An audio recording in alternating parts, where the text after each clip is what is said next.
Now then, welcome back to Utopia³ the Resurrection. I'm on my own today, doing a little bit of an extra thing that Ego's not involved in, so I'm just dealing with it myself. Over here at the Thorncraft place, I made some more of these decomposers, and now I'm playing this kind of whack-a-mole game with them, where I'm just constantly just hammering them out just to get the extra research points that they give me. I got one for apples, which we've got a lot of apples coming in from the tree farm that we set up the other day, so that's going on. We started setting up an iron golem farm, so I've got somewhere for the poppies to go, and we're also automating the pork farm so that we are going to have cooked pork galore as well, and we've also got the regular string farm as well.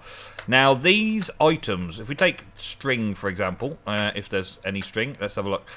These are this is Beast and Fabrico. Bestia and Fabrico. Now, they end up making multiple different things. One thing I found out was if you put something in that's only got one element, then a stack of 64 may give you 3 or 4 of these clicks. Whereas an apple, for instance, hasn't got Ordo in it, but it's got essences of many primal essences, and this table will decompose it down to its core elements. So you're more likely to find a core element out of an apple where it's got lots of different core elements, or Ordo out of an apple, than you are out of the stone overall. It only works in this decomposing oh dear, Nicholas just fell down the quarry. It only works with the decomposing table, really. But now that means that I'm getting loads and loads of research points very, very quickly. About the only thing I'm not getting in the minute is Ignis, and I'm thinking that probably torches will probably do that, because a torch has got lux, and lux is made up of fire and light and stuff, isn't it? So we should be able to get something out of those, maybe? Maybe? Come on, maybe? It doesn't matter. This is all just for show at the minute anyway. This is just a short term or long term, whichever way you look at it. It looks nice as you come down the side here, and there'll be something equally important on the other side. We're going to get into infusing very soon.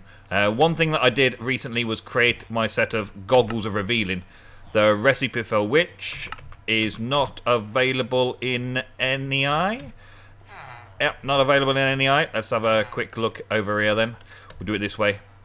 I have got something sort of automation technical planned for this episode, which is why I'm doing it slightly separate. Here we go. There's loads of research done. I should explain first that we now have a purple public ender chest with shared tomes in.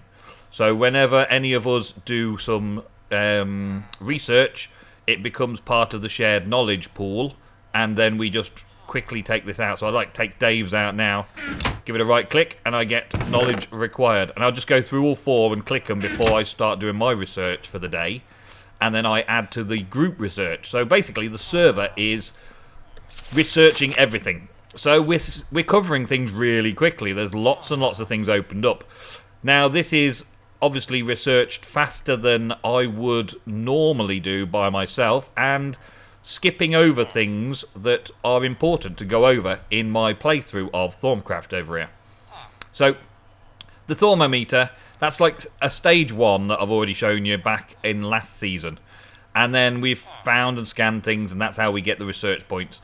Goggles of revealing are basically 2 of those with a bit of leather and a bit of gold, with a very small amount of every primal essence.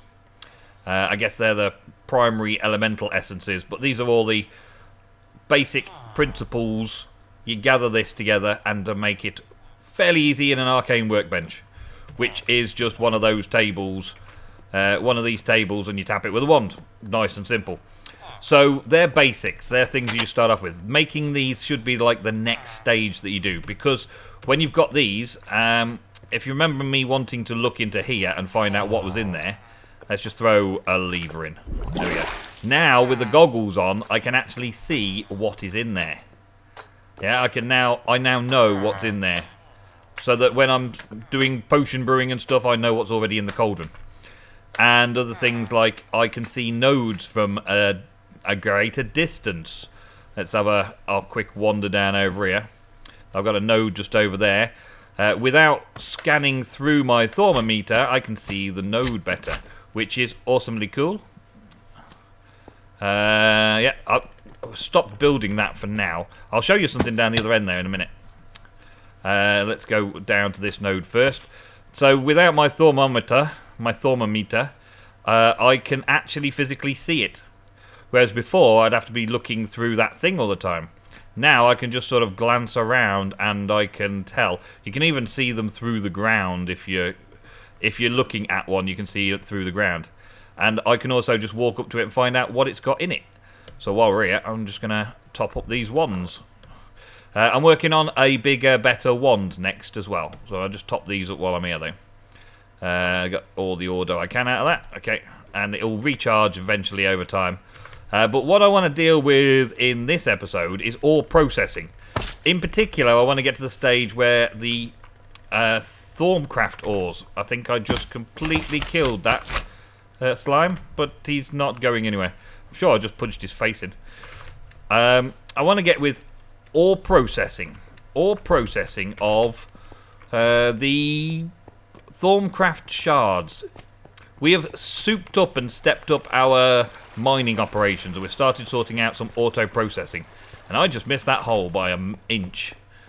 This is what I'm coming up with for building the gate houses that are going to hide the iron golem farms. That's kind of like one side. Going to have that down there. My chunks aren't loading here though. I'll sleep over here actually while I'm here. Bang! Yeah, we've got this London Bridge style going on. Old world London Bridge style going on. Basically, it's just going to hide the iron golem farms and have a really cool effect for a bridge over this large area. We've got these portcullis things going on here, so people will have some sort of automation as they coming in to Nemgo. They will go through there automatically, opening and closing it. At the minute I'm doing it manually, but I'm sure there's some way easy enough. Man, I got some chunk errors, haven't I? Nothing special down there though. And then as they're coming into Nemgo village, there'll be another one which will look pretty much the same. I haven't finalised that as a build yet. It's looking okay. I might want to make these towers slightly chunkier. I don't know. It's already becoming a very chunky build. I mean, down there it's becoming chunky. And then we're going to have some sort of platforms linking between the two sides of the bridge as well, and archways underneath. But as you're coming down here, you can see the village and how it opens up. He'll be coming straight underneath here and then out the other side to see the whole town opening up in front of you. And then this is for one section, and we're going to have a main entrance there, so it's going to veer off and down into there. But for right now, it's this high so that the mobs can't get in, but we can get in and out. But taking a break from that, which me and Ego started on, just got to get the design right, and then we can copy it around with Schematica or just by hand, whichever way it goes. I still, even though Minion Nicholas has been very, very busy mining out huge chunks of area. Let me just drop down here. I will talk about what I'm going to do, and then I'll go and start doing it. Down here, if I look at the map over here, right? Nicholas is busy, and he's been cutting out all of this area here. So we've got chunks just missing, being completely turtled out. It was this way. Completely cut away to the bedrock, and all of the goodies taken upstairs and stored or processed. One or the other. Stored or processed. But just it's... Look at it. There's bedrock. There's cut out. We started at that height, and basically Nicholas has been cutting them all out, and presumably he's fallen down one of these holes. But the turtles are just busy doing this, digging everything out. And we're finding very little in the way of Certis quartz for my applied energistic system, and also very little of the Thermcraft shards, right? So I've had to do a bit of trading. I think I said before that I did a bit of trading with Mally. and I've got some of each of the shards, but now I want to try and process them a bit better. And there is a GregTech thing in Thorncraft that Akko pointed out to me. He researched it and stumbled upon all the research and all that sort of stuff. And it's a way of making quadruple ores on your Thorncraft, basically. And that is somewhere around here. Alchemy. Here we go. This whole branch here that I sort of touched upon, I think, after I did the magic tallow the other day, leads you on to stuff that GregTech's put in. And this is one of the things that GregTech's put in. These GregTech crystal powders and a little bit of Victorous turns the powder into a shard. And from each of these ores, you can get 4 powders. So I can technically get 4 shards per one. So while at the minute, I've literally got tons of air, but I've traded for the other stuff. And if I can turn all of this into 4 shards a piece, and the air as well, then when we find some more, I've got a system in place for turning it all into 4 shards a piece as well, making the best of every last little drop, every last little bit of it, which should be good. It requires a few things, and we're starting with Ender chest technology. The turtles are now dumping into this dump chest. It's basically a dump chest that then we have to sort out where things go from it. So all the cobble is getting dragged out of that chest, all of the gravel is getting dragged out of that chest, and Nicholas is also going to set up dirt and sand to also be extracted out of the chest. And I believe these would be void barrels. So there's only ever a barrel of cobblestone and a full barrel of gravel and a full barrel of... There's only ever a full barrel in our area. And then we've also got the obsidian and stone as well. So we've got sort of like basic building blocks just sitting there nicely sorted. And in here, things are processing the same. So, yeah, that would be Nicholas opening up their end chest. So things that come into here are being selectively sorted. So here we've got copper ore, iron ore, and some of this crushed stuff that goes into this pulverizer, gets pulverized, gets furnaced, and then goes up into the output chest. The output chest got red on it, the input chest has got white on it. Nice and simple. Same again here, but this goes through 2 pulverizers and a furnace. This goes just into the pulverizer and then straight back out again. So we're basically working out a system. If it pulverizes furnaces, then goes out, or pulverize furnace, then go out, or just pulverize and then go out. They've all got the same chest colours and things like that. The rest of the array here is just all simple stuff that's just there for the odds and ends that we need things doing for. This is like the core principle of the ore processing.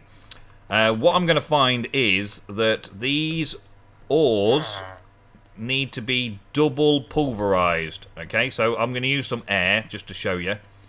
Let's do it in there. Double pulverized. So the first pulverizing of it, let's turn this off for now, takes a very, very long time. But it turns it into, well, let's have a look. It turns it into a crushed version of it, right? The second time it's pulverized, we pulverize the crushed version, and that turns it into an impure version, right? Or a powder. Yeah, an impure version. And then I put the impure version into the cauldron over here and turn that into the powder that I can then use in this process with a bit of glass to make it into what it should be, right? So each one of these pulverization processes makes 4 of this crushed air, and a potential offshoot is the air shard, which is why it's not set up to go into this machine, because those air shards would just clog up. They would clog up the system and not work. This bit would go through, but I wouldn't want to pulverize the air shard. That wouldn't work. So this then will go through this way. Let's turn that off now and turn that back over to that. This then pulverizes into what I need to do, and then I need to somehow wash these crushed crystals. You should really hammer this, but a pulverizer does the same job as hammering it. So we're doing it this way because it's a bit more easy automation and less use of the GregTech hammers and that big steam hammer thing. So there we go. So now I've got this impure air crystal, right? And we'll put that on output again now, just so that it can... Oh, actually, no, we don't want that on output at all, do we? Because it'll go into the furnace. In fact, I'll just take them out. Display over. I don't actually need to see this, and you don't actually need to see this. There we go. And then I can reset that back to output, so everything else gets processed as normal. Alright, so we've got that into that, and there's a byproduct. Next up, we put this into there, and it comes out as this sort of product. Here we go. An air crystal powder. And then I'm going to take it over, all the way over to there, the Thorncraft area, and process it one more time to get a shard. Wow, that's a lot of processing and running around backwards and forwards, backwards and forwards. I could use ender chests, or I could set up another little system that I can purify things with. Now, there's a lot of things in GregTech that need that purification process. So if I throw 1, 2, 3, 4 of those in there, you'll see that I've got 4 of the Victus in there, and throw that in, and that'll turn it into the second shard, you see? So each one of these crushed things can turn into, yeah. So basically, 1 ore equals 4 over a course of a few processes. And it's a few processes like that that I've got to worry about. Alright, to start things off, start the ball rolling, I got a little fluid transposer here, and I've connected it up to this little section in here. I think it'll probably be better off on a chunk-loaded factory area later on, but for now, it's got water coming in from one side, filling up the reservoir there, and it's ejecting whatever there is, which is full water buckets in this case, down. So it's bringing that down into here. I don't want empty bottles, Nicholas. No, I don't want empty bottles. And then it's going to be taking from this side to take the empty buckets and fill the empty buckets up. And then as it fills the empty buckets, it's going to fill the chest with buckets. So that I end up with a load of empty water buckets filled up. So as soon as an empty water bucket goes in there, it gets slotted into here. As soon as it gets into there, it will get turned into a full water bucket. That's the first stage. The next stage is to get another one of those and do some really cool stuff with cauldrons and autonomous activators and pulverizers and aqueous accumulators and all sorts of really cool stuff. And I'm going to set that up just here. I'm going to call it the wash room because we've got the water right next to it, so it makes sense to do it here. Okay, so if this works out right, it'll be a miracle, I tell you. Alright, so I'm going to put that there. I need some more item translocators. Okay, I thought I had everything. I don't have everything indeed. More translocators. Probably got those. What I'm trying to set up is the cauldron setup. What I'm going to have is the autonomous activator taking buckets out and right-clicking the bucket into the cauldron, filling it up. And then the empty bucket will get taken and put back into the chest. And then that little system over there will refill it. Yeah. So this should just be a couple of item translocators. I think I've got one behind here, actually. No, I haven't got any on near at all. But I'm going to have an out into the chest and an input from the chest into the autonomous activator. And that's basically just going to keep that full of water all the time. That's the first stage. Alrighty, nearly there, nearly there.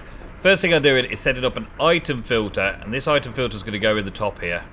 This has got all of the infused stone that I've got so far. There is another one kicking around, Perdicio, I think. Ordo, I've got, yeah, Ordo, Perdicio. But for now, that's all I can put into there. So I'm just going to filter out everything from the machine. It's the wrong way around, though. Dang, I got to put that the other way around. Oh, I've fluxed again. I don't want to be fluxing all over the place. I keep fluxing everywhere. It's not funny. I've got to clean up my own little mess again. Let's take this back. I did that wrong. Right, let's put this on the chest.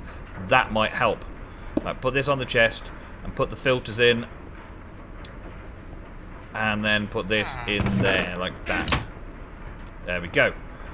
Alright, so filters are in place. We're going to put the filters in. They need double pulverizing. We've got a pulverizer, which is going down into another pulverizer, which is then pulverizing the pulverized stuff, which is all being powered down there, coolly enough. And that is then going to bring it down into this dropper here.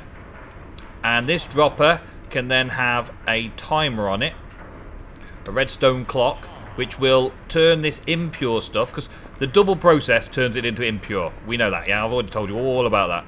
That double turns it into impure. So when I put a timer on there, it's going to pop it down into the cauldron.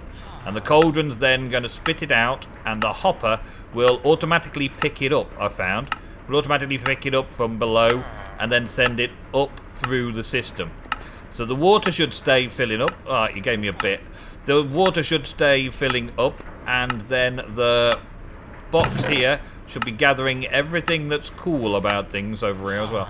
This impure stuff shouldn't be coming in, but if the water's run out, then that occasionally is going to happen. If the water buckets have been knocked or something. In at the back. In at the back, out at the bottom. There we go. Now that should take all the empties out and start refilling them.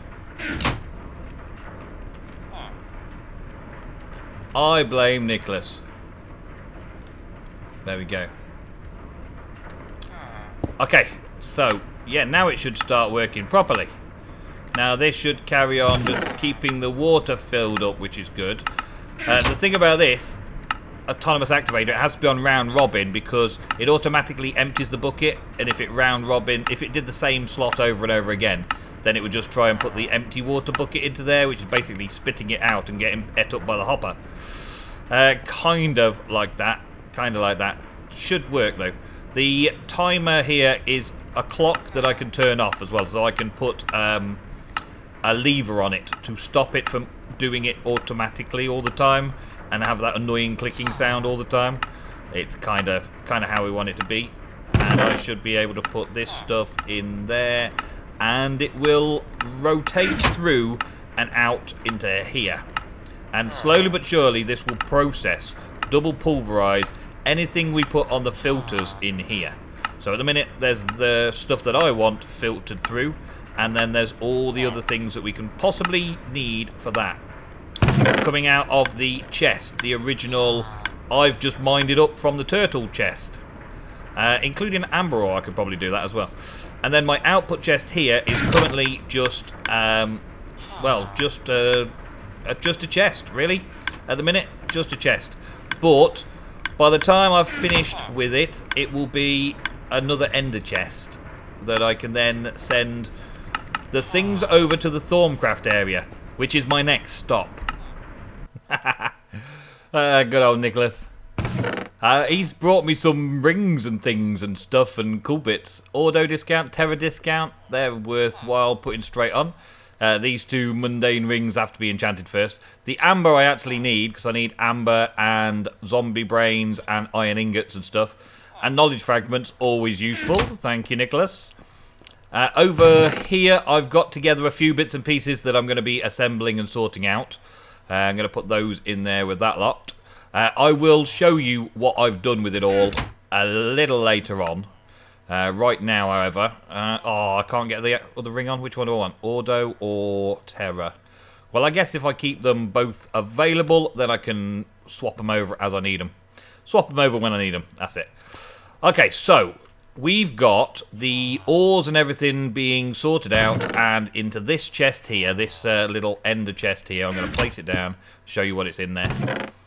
All of the things that come out of the cauldron system, once they've been double pulverized and washed, they end up coming out like this, right? So this is Ordo crystal powder. We've got air crystal powder and another stack of air crystal powder, because that's what we found most of in our plains area. Aqua crystal powder amber dust. I think we do the same with that, yes. Terra crystal powder. And there's a few other bits and pieces. Ignis, there we go. So what I'm going to do is I'm going to take out the Thorncraft versions of things, the Thorncraft things, from this chest here, which appears to be very slow to close. And now the sound? No? Okay. So I'm going to take them out of there, and I'm going to do the little system that we've looked into about putting... well, I'll show you again. I'll show you it's in here. Alchemy. This one. We're going to put crystal, vitreous, which is glass, into this cauldron. Not that cauldron, but a cauldron, which is why I've got a little setup here for making infinite glass water. Ignis extruder to make infinite cobblestone with a bit of lava in there. Pulverize the cobblestone into sand. Furnace the sand into glass. The glass is then there ready to go in to make that part of it for me. And then we're going to set up another dropper with a timer to drop the Ordo crystals, the Pedicio crystals, the air crystals, the Terra crystals and all that into the cauldron. Yeah? Now that's an easy way of doing things, but it could get a bit messy because I could put more glass than I actually need in there. So it could all go wrong. Could go horribly wrong. So instead, I'm probably going to do a bit more research and look into automated alchemy.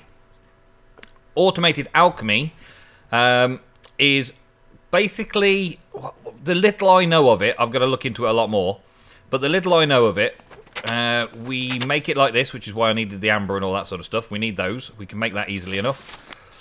We are going to throw items into these, and they will then take the essence from jars, which we've also got available to us, and it'll basically do this whole process. It'll put the item into the cauldron, take the essentia it needs, and then output the item that we want at the end of it, which will be the shards. So I'm going to have a mess around with this next as my next thing. Another thing that we've got to set up, Akko has set us up with... And infusion altar. It's around here somewhere. Here we go. A fusion altar. The whole infusion stones thing. Once we've got all of these shards, which we're about to wash and sort out, we've got the ender pearls. We can make the arcane stones easy enough. We would then make pedestals and all the different bits and pieces and put them all together to make an infusion altar. It tells you exactly what to do in the book, so don't worry about me explaining it too drastically for you. But Akko has already assembled all the pieces. I've just got to put it all together. So I'm going to put it all together in this area around here. So there's the next stage that I'd be looking at as well. Okay. So from the infusion side of things, we can then do all sorts of other things, including making lamps of growth for our gardens, making tools for ourselves, making brains in jars and magic mirrors and all sorts of other funky things that require the infusion process. So that's what I'm going to work on while working on a few other things with Ego, doing a few Nemgo episodes over the next few episodes. So I'm not jumping ahead too far in Thorncraft. I'm still keeping at a fairly steady pace so you guys can keep up with me. Just informing of what we're up to next. So far we've updated to the goggles are revealing so we can see things around, and we also get a Viz discount. The next thing I'm going to do is get myself a Greatwood gold-capped wand, which is the sort of the next best wand you can get after the iron one. And then using that, because that's got a capacity of 50, I can make the items that I need in order to set up the infusion altar and also set up the automation for the alchemy side of things, so that when we've got ores coming in from our quarrying and all that, it can get automatically processed. We can pick it out of here and put it straight into the automated alchemy and process them. The rest of these things in here are all going to get sorted out into their various locations back at the main area of the base. And that's it for this episode, folks. Thank you very much for watching. I will see you very soon in another episode of Utopia cubed Resurrection.